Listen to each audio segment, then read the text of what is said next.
বন্ধুরা, অনেক দিন বাদে একটা ব্লগ নিয়ে ফিরছি। প্রায় তোমাদের সাথে অনেক দিন আলাপ হয়নি। এখন যেহেতু রুহি বড় হচ্ছে, পড়ার চাপও প্রচণ্ড বাড়ছে। আর আমি যেহেতু পড়াই, তাই জন্য আরোই আমার ব্লগিং করার সময় হয় না।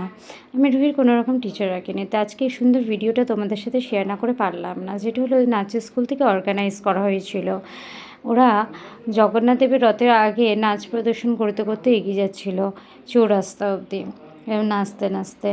তো সেটা আমার খুব ভালো লাগলো, তাই না তোমাদের সাথে একটু শেয়ার করে নিলাম। এখানে দেখতেই পাচ্ছ ছোট ছোট বাচ্চাগুলো এবং ওর দিদিরা কি সুন্দর নাচ করছে। এবং এই পিছনে আসছে জগন্নাথ দেব। এই রাস্তার মাঝখানে অনেক লোক আমাদের সাথে জয়েন করেছিল র্যালিতে, আমাদের সাথে রথের দড়ি টানবে বলে। এবং অনেকে দাঁড়িয়ে দাঁড়িয়ে ছবিও তুলছিল, তাদের এতটাই ভালো লেগেছিল। এইভাবেই রথের দিনে আমরা সবাই খুব মজা করলাম। আর আস্তে আস্তে প্রায় আবার সন্ধেবেলা হয়ে গেছিলো। আমরা চৌরাস্তা অবধি গেছিলাম, আবার চৌরাস্তা থেকে ফিরে আবার নাচের স্কুল অবধি আসতে হয়েছিল। রাস্তাটা প্রায় অনেকটাই। আর যেখান দিয়ে অর্গানাইজ করা হয়েছিল আমরা সেখানে ফিরে গেলাম এবং জগন্নাথ দেবকে নমস্কার করে আমাদের দিন শেষ করলাম। জয় জগন্নাথ।